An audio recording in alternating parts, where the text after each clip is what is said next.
Next, a look at moderate Islamists, whose aim is to create Islamic societies through nonviolent, democratic means within pluralistic political systems. In her book, No God But God, Middle East correspondent Geneive Abdo focuses on efforts to transform Egypt from a secular state into an Islamic state through Islamic law. During this 50-minute discussion, Ms. Abdo also touches on the hostility of Muslims toward Americans. Well, good afternoon, everyone. Welcome to the Harvard Coop on this pleasant autumn day. The subject today is Islam. And Islam, as Madison Avenue might say, and at the risk of sounding irreverent, is sexy. Islam is hot. It's what the media pundits are all talking about these days, and it's what the rest of us, to one degree or another, keep reading and hearing and thinking about. Now, since September 11th, we have all had, and pardon the pun, a crash course on Islam. Now, God knows there has never been a time probably when we Americans needed a complete and rather dispassionate understanding of another culture or another civilization more than now. But like most things done in haste, our crash course has yielded, I think, more misinformation than information, more sizzle than steak, more heat than light.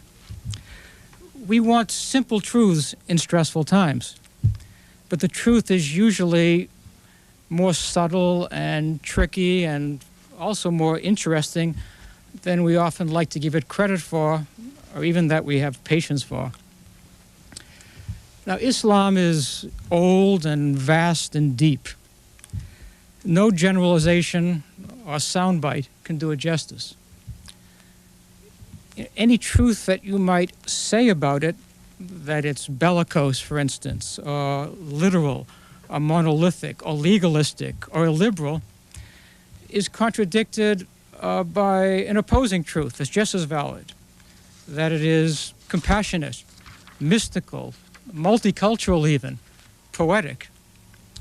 Now, Egypt, the heart certainly of the Arab world, if not of the Muslim world as a whole, is also old and vast and deep. And while historically it's easy for foreigners to conquer, it is invariably difficult for foreigners to grasp. Now, if you ever tried to pitch a baseball on a muggy, sweaty, 100-degree afternoon with no rosin on your hand, you will find out that, well, trying to grasp Egypt is like trying to grasp that baseball. Any book that helps us get a better hold on this very confounding and quite enchanting, and certainly to American foreign policy, indispensable country, is welcome these days. And doubly so when it is as unexpectedly timely as Geneive Abdo's No God But God, Egypt and the Triumph of Islam. This book is rosin for the mind. Now, when I was growing up, the term foreign correspondent had a kind of trench coat and smoky cafe glamour to it. I thought that the ideal foreign correspondent was part reporter, part spy, part adventurer, even part archaeologist. You have to dig for the best stories, after all. The ideal foreign correspondent, I thought, had to live his or her story even as he or she wrote it. I don't know, and I won't ask, about the spy part, but Geneive Abdo, veteran correspondent for The Guardian and The Economist and the Dallas Morning News, and formerly staff writer for Newsday and the Baltimore Sun, among her other credentials, more than meets my definition. Without the trench coat, perhaps, but probably over in Cairo with the smoky cafes. And in No God But God, she lifts the veil on a secret Egypt. It's an Egypt largely invisible to tourists and to policymakers alike. It's an Egypt increasingly Islamist, but not necessarily in the blinded, virulent Alarmist way we have all come to fear recently, albeit still challenging to the West. Now, a few words on what No God But God is not. It is not an apology. It is not a polemic. It is not Egypt for Dummies. It is not one of those instant, microwavable, mix, stir, and serve books that celebrity deaths and political scandals and national crises seem to produce overnight like toadstools sprouting from the forest floor.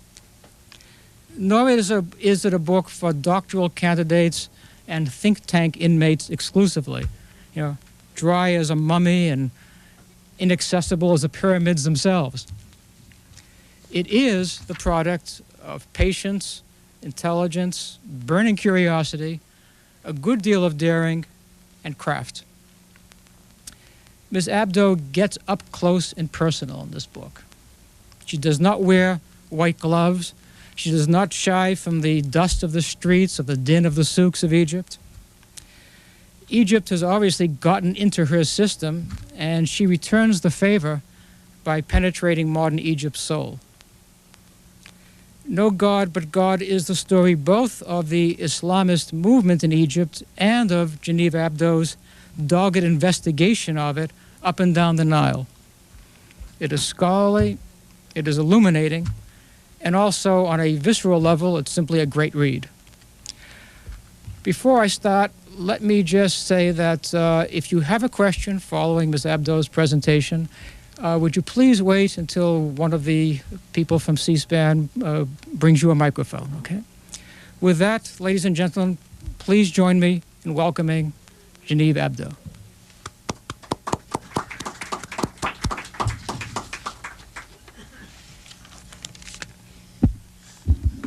Thank you very much for your remarks, and thank you for coming. I don't recall that I've ever worn a trench coat, but I have been accused of being a spy, so I at least fit some of the requirements of being a foreign correspondent. I wrote No God But God. It was published last year, and I spent many years in the mid-90s researching this book, but the themes and the point really is very, very relevant to what is happening now in the world in light of September 11th, and this is what I'm going to be speaking about today. As was mentioned, until September 11th, Americans seem to have a very superficial black and white view of this religion that we call Islam. In the media in particular, most of the time, readers just caught a glimpse of militants, and our image of what a Muslim was a man wearing a galabeah, a long robe, or a turban, carrying a Kalashnikov. And we saw this image on the news.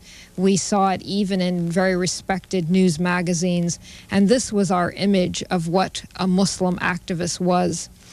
But during the years that I spent researching No God But God in Egypt, and one of the reasons I wrote the book was that Islam as a religion has so many different aspects, and it's a very profound religion, it's a very dynamic religion, and in the contemporary world, it's taken on a very, very important political role, as we see not only in the Muslim world, but in the West in general.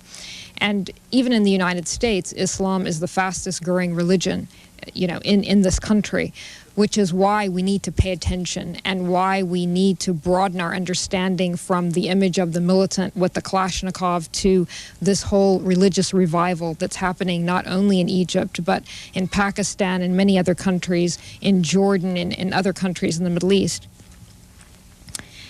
So the book that I wrote is really about the ideas and the value system of people whom I call moderate Islamists. These aren't people who want to take power or control parts of the world as Osama bin Laden does by force, but these are people who want to create Islamic societies that are different from what exists now in many Arab countries. And in the case of Egypt, for example, officially the Egyptian government is a secular state. That means that it rules according to secularist principles. The people that I wrote about want to create an Islamic state through Islamic law called the Sharia. But they don't want to do this in any violent way. And they want to have, for example, a democracy. They want to be able to participate in free elections. And in Egypt now, there are no free elections. There isn't a free press. So this is a movement that is not militant, but it wants to create some sort of pluralistic political system through democratic means. And I think that it's very important for us to pay attention to this phenomenon now, not only because Egypt is an extremely important country in the Arab world, but particularly now, in the aftermath of September 11th, because it's very important for us as Americans who have now become directly involved in this whole religion and whole society that we call Islamic, to develop a better understanding and to understand the nuance. And actually, the nuance is probably the most profound and long-term aspect of this whole religion. And by that, I mean that we need to pay attention to the moderates that are part of this movement and to people who actually want to determine their own destinies through peaceful means. For decades that we have been trying to come to grips with Islamic movement, we have ignored these aspects of it. And so when I wrote my book, what I tried to do was to get to know the people that I interviewed. I spent many months, for example, in an area of Cairo called Mbaba, which had been in the 1990s the base for the militant movement. But I tried to focus not on the militants, but on ordinary people in this area that's actually, I think, 1 million people live there. And I tried to ask them what their aspirations were, what their goals were for a better life. And I also tried to analyze the effect that the militants had on this general population of believers. And this is the first chapter, or the second chapter rather, in No God But God. And I think that again, this points to what we should try to understand in the aftermath of September 11th, that while there are moderate Islamic activists who are involved in politics, they represent more or less the sentiments of societies in general, which, as I pointed out, they don't advocate violence. But at the same time, they're also influenced by militant movements. And if you read the newspapers today, for example, it becomes very confusing because you have the leaders of countries of Pakistan and Egypt and officials like this telling us their own societies don't support Osama bin Laden. They don't support Osama bin Laden. But then you turn the television on and you find people protesting in the streets that are very anti-American. And this seems to be a contradiction. But in focusing on this area called Mbaba, what I tried to show in my book is that even though you have a society that doesn't support militancy, there's also a growing religious sentiment.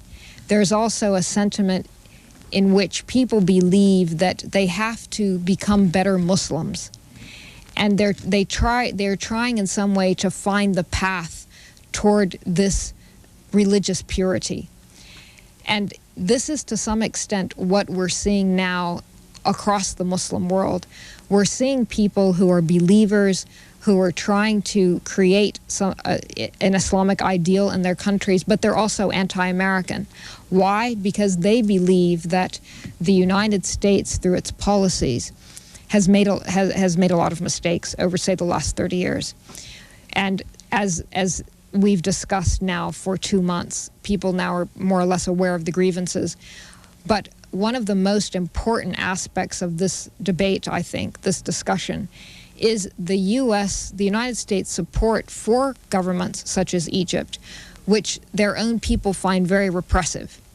And this is one of the things I tried to focus on in my book, not only in this chapter about Mbaba, but in many of the chapters, is how people were in opposition to their own government, and why this made creating some sort of Islamic utopia very important in their lives, because they were trying to find not only religion, but they were trying to fuse somehow their religion with politics and create a political system that is in accordance with their beliefs. As my book discusses, one of the reasons, for example, that one of the former presidents of Egypt, President Sadat, one of the reasons that he was assassinated in 1981 was because Egyptians believed that he wasn't a legitimate Islamic leader. They believed that he had strayed from the path of Islam. Now, compounding this sentiment was also that they believed that he had become too sympathetic and too much in the pocket of the United States government.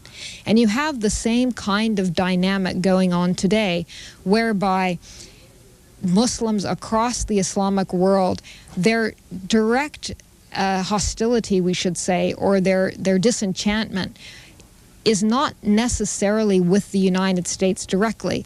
It's with the policies inside their countries. They oppose the policies of their own government. But because the United States for many decades has supported these governments, this is where their anti-American sentiment comes in.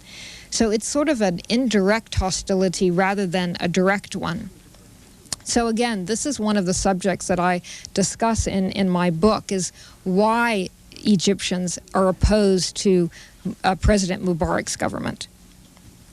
So as I mentioned, the first chapter is about this area called Mbaba, and I spent several months and years interviewing people there, as I mentioned, not only to try to understand their aspirations, but also to try to understand another very important issue that's relevant to our discussion today, and that is the different interpretations of Islam. I chose this area to focus on, and I compared it to the third chapter in the book, which is how Islam is interpreted by Islamic scholars. And I tried to show in these two chapters that you have an interpretation of religion among people who are fairly uneducated, who believe all sorts of things. For example, they believe that there are certain Islamic rituals required when they get married. They believe that there are certain Islamic rituals required when they eat, when they sleep. And they get these ideas not from Islamic scholars, but from their local sheikh in their mosque, who again is someone who isn't necessarily a theologian, but who has developed ideas just from reading the Quran, or maybe developed ideas from books that he's read about Islam.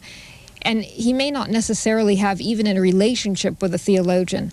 But in this area of Mbaba, some of these sheikhs actually became spiritual leaders, and people looked to them for religious guidance.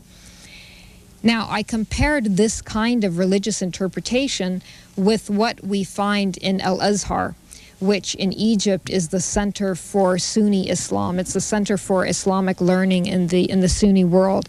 And there you do have learned theologians who issue fatwas about everything from the concept of martyrdom in Islam to what is required in marriages, to all sorts, to the role of women in Islamic societies. And what has happened in Egypt, and what I documented in my book, is the reason that the Islamic movement became so powerful is a coalition, an alliance developed between these theologians of Al-Azhar and ordinary people who are trying to become more religious in an area such as Mbaba. And this is what has made the Islamic movement in Egypt so powerful, and it's become a very powerful force against the secular government of President Mubarak. And in fact, it's gone beyond its role as an opposition movement. Between these two forces of religious scholars and their followers in very religious areas, they actually have been able to pressure the government to change its policies, even though they don't have any direct role in the political process. And by that I mean that in Egypt, for example, there aren't free elections. So if you're an Islamic activist, the only thing that you can hope to do is run as an independent in an election and hope that you're not disqualified. And often people who are identified as being Islamic sympathizers, they're often canceled from the election rolls. This past year in Egypt, the last parliamentary elections, more Islamists were elected to the parliament, and then in many elections, in many previous elections. But even so, I think there are maybe a dozen at the most out of several hundred people who sit in parliament.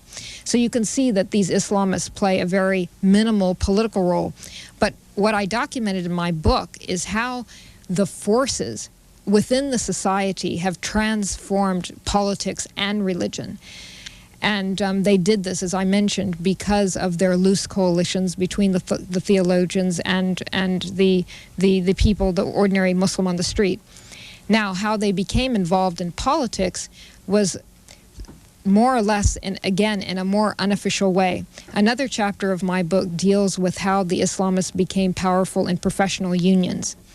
Now, these were unions in which hundreds of thousands of middle-class professionals, lawyers, doctors, teachers, engineers, they became politically active. And the unions in the 1990s came to be run by Islamic activists. These unions historically were always controlled by secularists, by people that the government had put in power of these unions. So it would be sort of in America as if the AFL-CIO suddenly came to be run by Islamic activists, and then they in turn pressured the U.S. government to change its policies to make America a more religious country. And this is what happened in Egypt, which was very, very profound in terms of creating a huge political force for the Islamic movement. The Islamists who became elected to these unions, they filled a void that the government had never filled for many decades. By that, I mean that they offered things such as health insurance. They offered loans to their hundreds of thousands of members. If you were too poor to get married, you could go to your local board in your union, which are called syndicates, and they would give you, say, $1,000 to get married. If you wanted to rent an apartment and you couldn't afford to rent an apartment, you could go to your board in your union and they would lend you money for that. When I was interviewing a lot of the people who headed these unions, I asked them, well, how did you acquire all these ideas? Because obviously social services and the whole idea of sort of a welfare state doesn't exist in Egypt. And they said, oh, well, we had Americans come and teach us how to draft insurance policies and how to create insurance policies for our members. And I said, oh, but that's not very Islamic. And they said, no, we took, say, Blue Cross and Blue Shield, and we added our Islamic touch, and that's how we created our insurance policies to make them Islamic, but also fair to our members at the same time.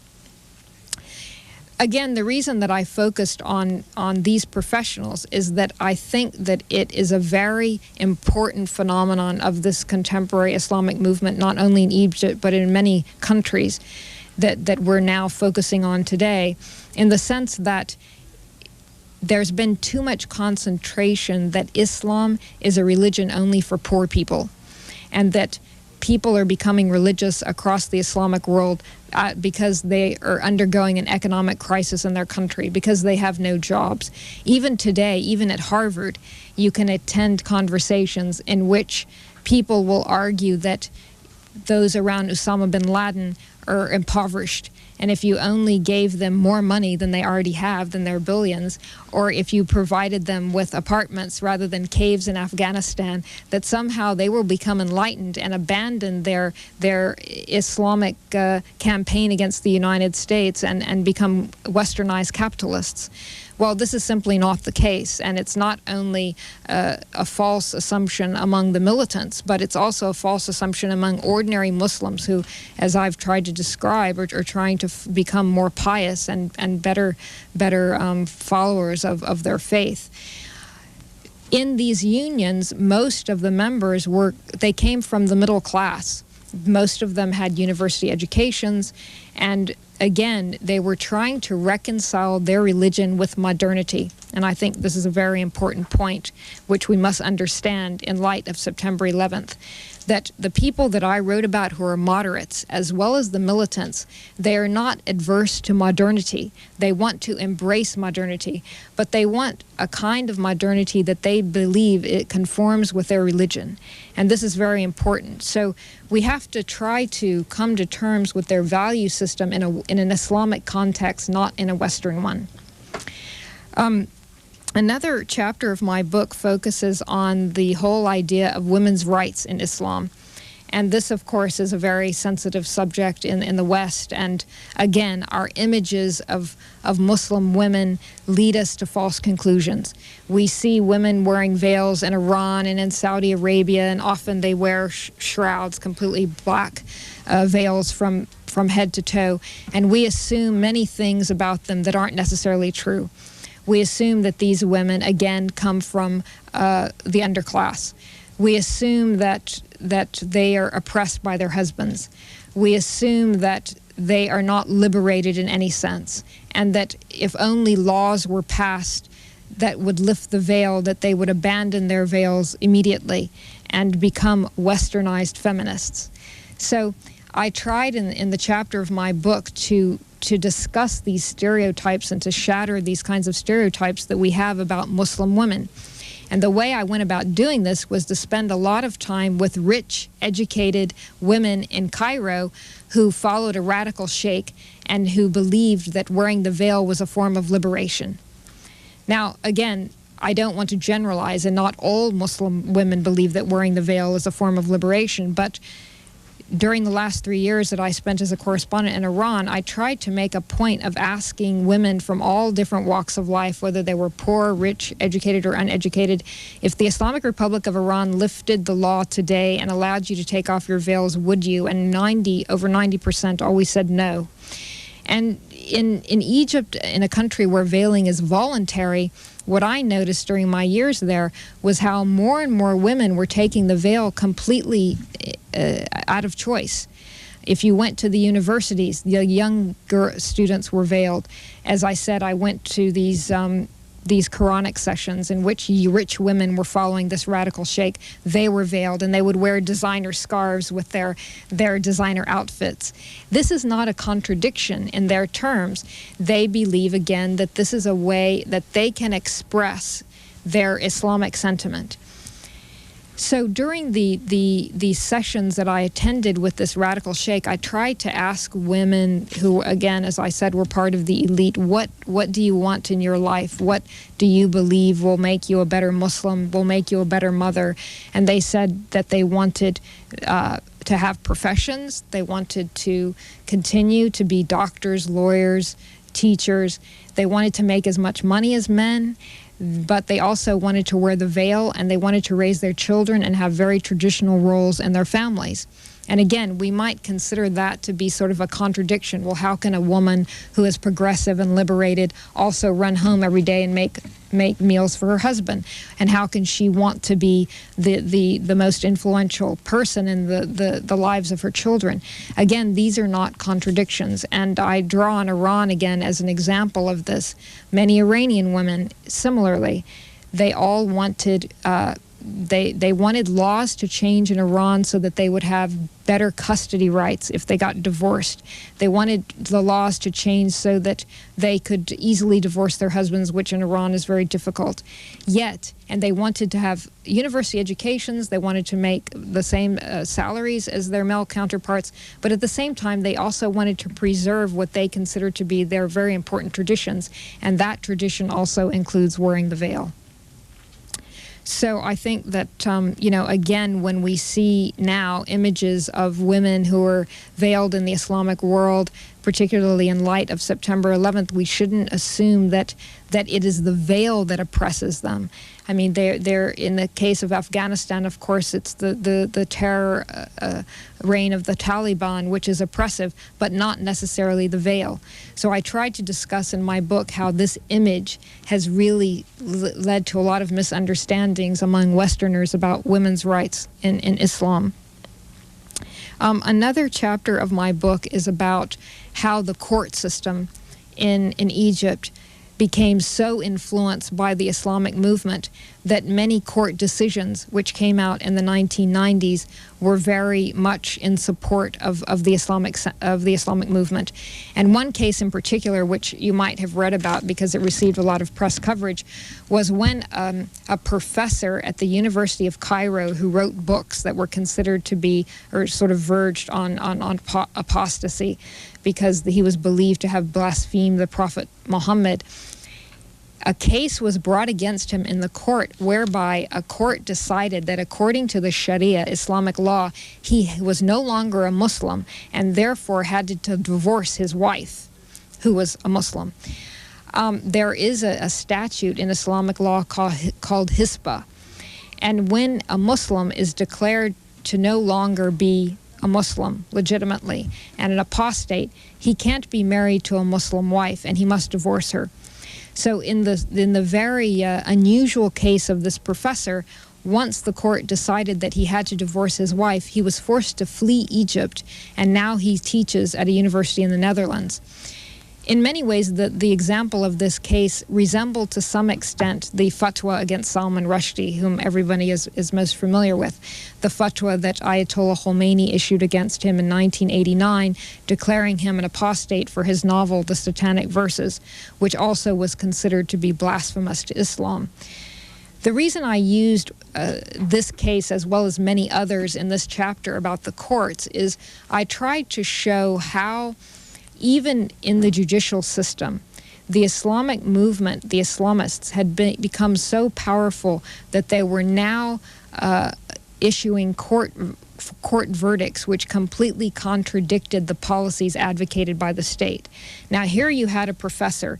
The courts declared him to be an apostate. He had to leave Egypt, and there was absolutely nothing the government could do about it.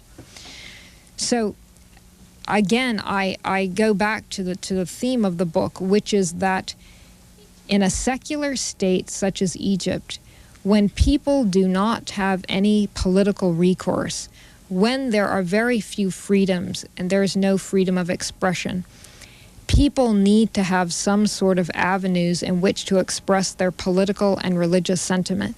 In Egypt, this transformation, which occurred over about 30 years, happened in a peaceful way. There was no revolution. There was violence, but it was very much on a minimal scale. But the result is a society which is, for the most part, very Islamic, both in a religious sense and in a political sense. And now it's gained such a force that it has influenced government policies. And it has even influenced the role that President Mubarek plays in the peace process in the Arab-Israeli conflict.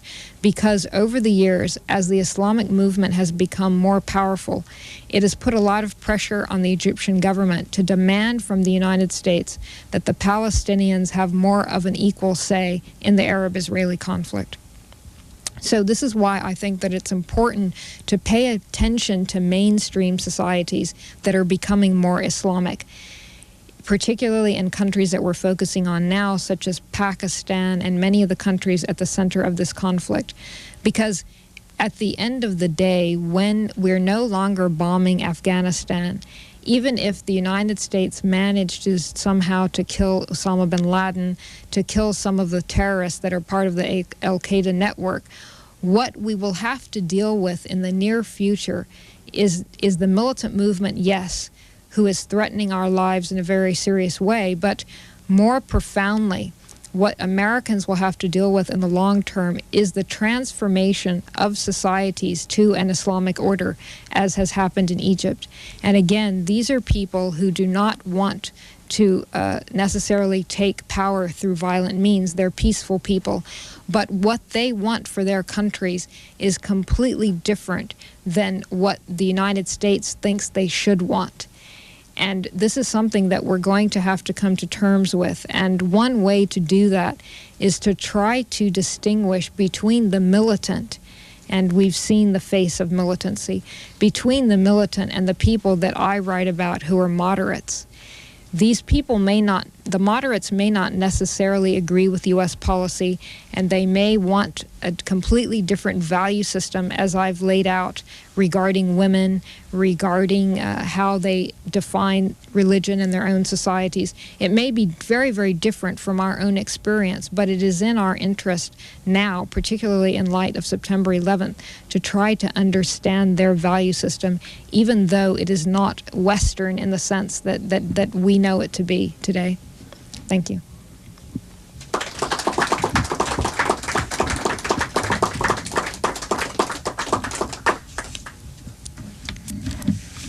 Yes.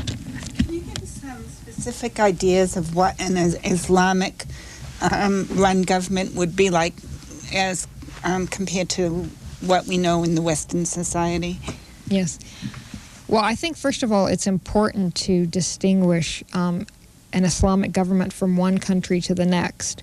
The people that I wrote about in my book, they want an Islamic government, but it in no way resembles Saudi Arabia, Iran, or Afghanistan. What they want is to have political parties, for example. A lot of the things they want are things that are familiar to us in the United States. They want to have political parties, which are more or less banned in Egypt. If your political party doesn't completely support President Mubarak, you're not really allowed to participate in elections. So they want to have political parties that are very diverse.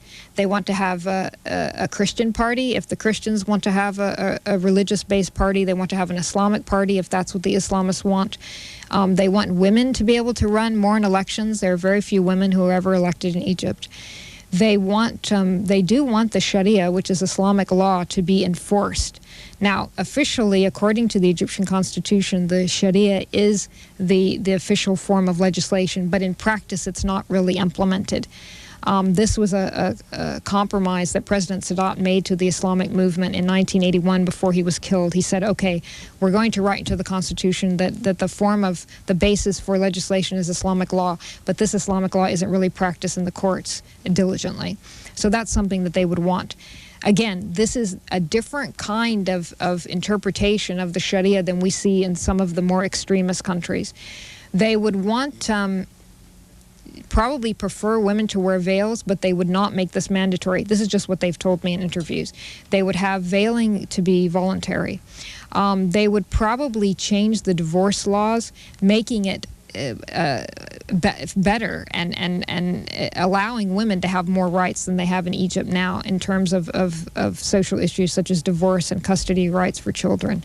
They would allow, for example, public demonstrations, which are also banned in Egypt. You might have seen now that there are a lot of demonstrations. We see them on television or whatever, people who are demonstrating against U.S. involvement in Afghanistan. This is only permitted on a case-by-case basis by the government of Egypt. But according to law, people are not allowed to gather for political purposes. On occasion, students are allowed to gather in the universities, but this is rare, and it depends on the focus of the protest, what the subject is. So that's something that they would also advocate, free expression. They want there to be a free press. Again, something that doesn't exist in Egypt, whereby if you're an Islamist, if you're a secularist, if you're a Nasserist, which was an ideology that was more, I guess, communist-based, that you be allowed to write in the newspapers.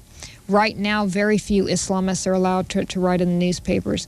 And so these are some of the things that they would advocate in Egypt.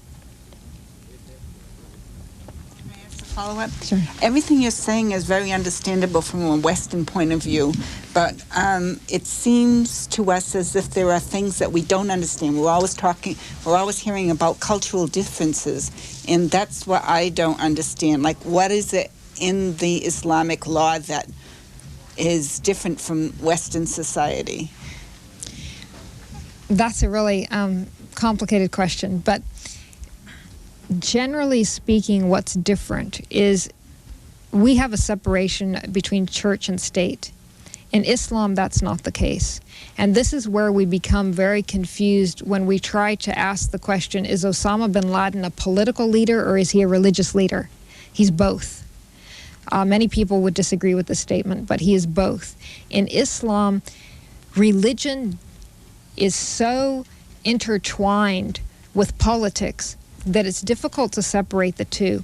So when you have Islamic law, you have a law based in the religious text.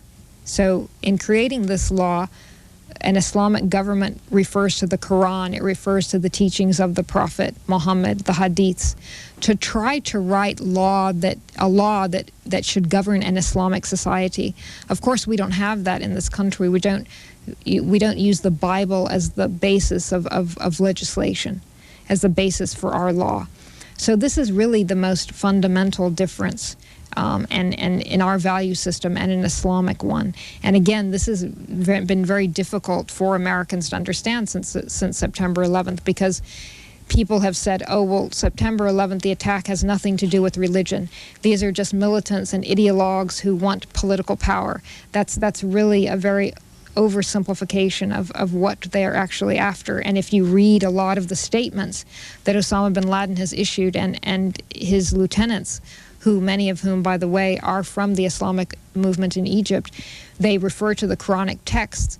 They refer to all sorts of Islamic beliefs as the basis of their motivation. Now, this is not, in no way represents the general consensus in the Muslim world. This is an extremist form of Islam, but nonetheless, it does have many components based in religion. So, yeah. I wanted to ask if you could talk more about the Islamists who wanted to move into the political establishment in Egypt and what provoked that, whether you viewed that as part of the transformation or was it really a reaction to Sadat and westernization. I wasn't quite clear about that part. Yeah, no, that's an interesting question. Throughout this century, the Islamists in Egypt have always wanted to participate in the political process, and in fact, the formation of the Muslim Brotherhood, which is the big umbrella organization in Egypt, it was formed in 1928 in response to British colonialism. There has always been a tendency in Egypt to create Islamic groups in response to Western influence. I mean, that has been a factor. When the Muslim Brotherhood was first created, it was fairly violent, particularly in the 40s and the 50s, and there were attempts on the lives of government officials. In some cases, they succeeded. One minister was killed, and there was a lot of violence. But the aim has always been to have some role in politics. And at different points in time, they've decided that violence was the road to gain political power, and other times they decided that peace was the road to gain political power.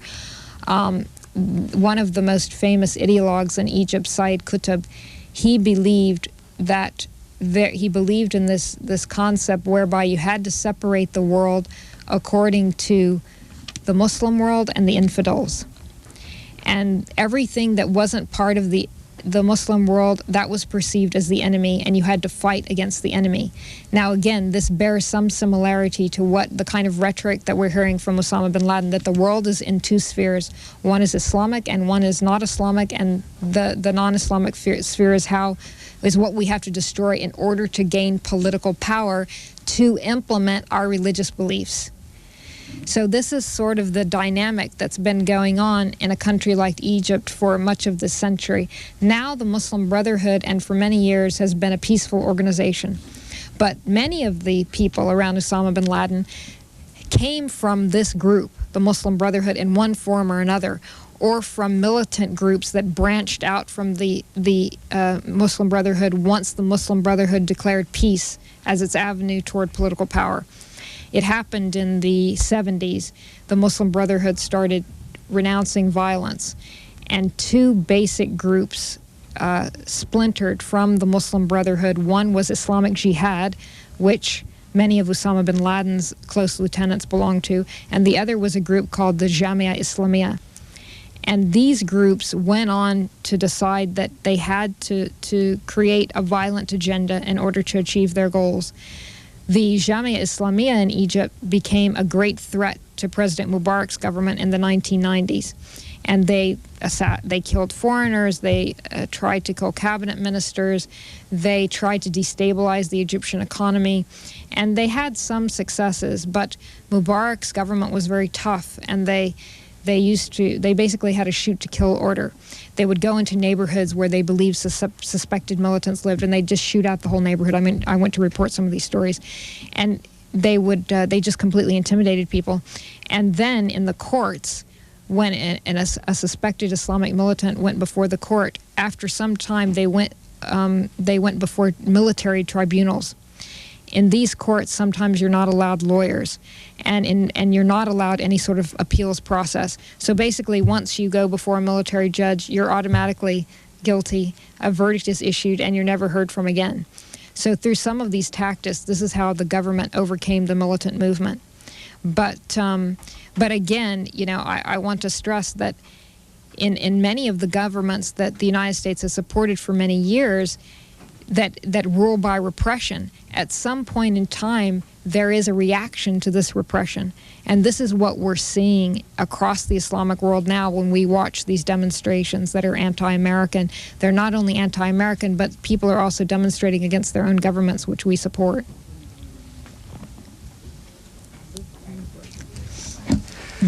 Egypt has a sizable Coptic Christian population still. How threatened do or should they feel by this movement? And you get a feeling that the modern Islamists share our sense of minority rights? The Christian population of Egypt varies, but it's about 10%. And at one time, earlier in the century, the Christians were part of the elite in the country. They were very wealthy, particularly in areas of that's called Upper Egypt, Southern Egypt, in Luxor, and in an area called Minya. And they had a lot of power because they had economic power. There, in these areas that I mentioned in Luxor and Upper Egypt, there has been a very violent conflict between the Christians and the Muslims. But these were the militants. These were militants from the groups that I mentioned, the Jama'a Islamiyya and Islamic Jihad. And they did kill Christians in the 1990s, and some of these battles still go on today. And there is a lot of hostility between both the Christians and the militants. It was also fueled by the fact that the government in the 1990s, in order to try to win the war against the militants in some of these areas, they co-opted the Christians to act as informants against the militants. So again, this created more hostility between Christians and Muslims. However, it's really important to point out that the people that I write about, the moderates, they really want to reach a compromise and accommodation with Christians in Egypt, so much so that when they tried to form a political party and they applied formally with the Egyptian government to form a political party, which in the 90s was called Al-Wasat, which means the middle in Arabic. It was in order to sort of give the impression that this is a compromise party. It was a party comprised of Muslims and Christians. And there was a Islamic activist who is one of the prominent features of my book, and one of the leading Coptic activists in Egypt. And they tried in some way to form a religious party. Now, what happened? The government banned it and said, no, you can't run in elections. So even when the moderates took great steps to try to show that they were advocating a pluralistic system by creating a political party with Christians, they still weren't allowed to participate in the political process.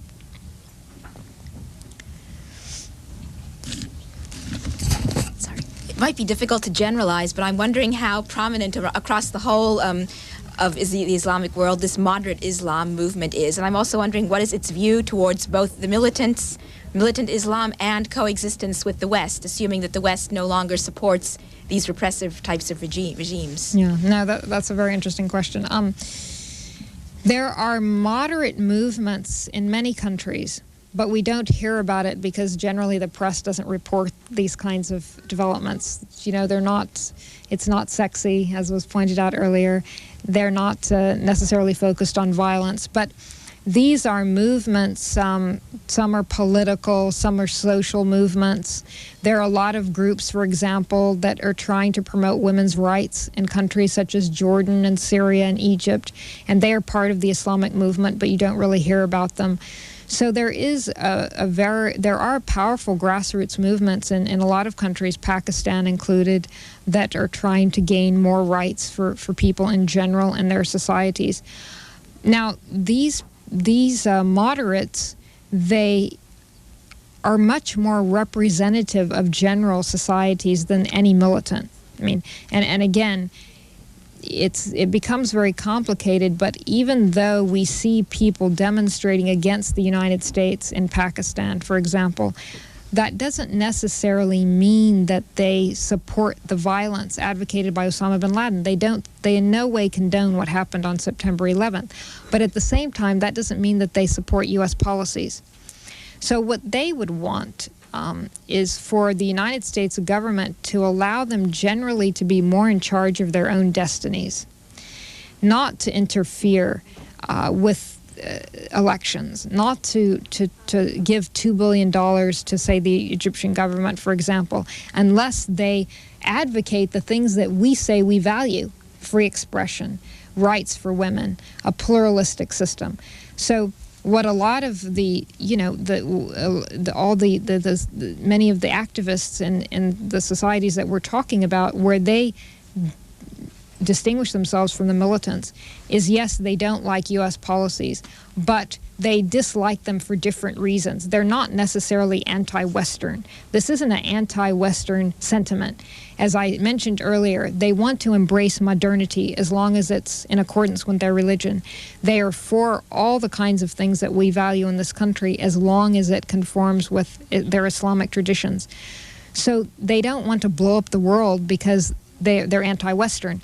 They just want to reach some accommodation, and they want us to respect their value system, which is different from ours. And of course, in the background of all of this, which fuels a lot of the anti-American sentiment that we're seeing now, is the United States' support of Israel and the Arab-Israeli conflict. And although, as you analyze Osama bin Laden's statement, this issue has become much more prominent than it was in the early 90s, for example. He didn't talk so much about the Arab-Israeli conflict. And many Palestinians will say, you know, we don't want Osama bin Laden in any way to be our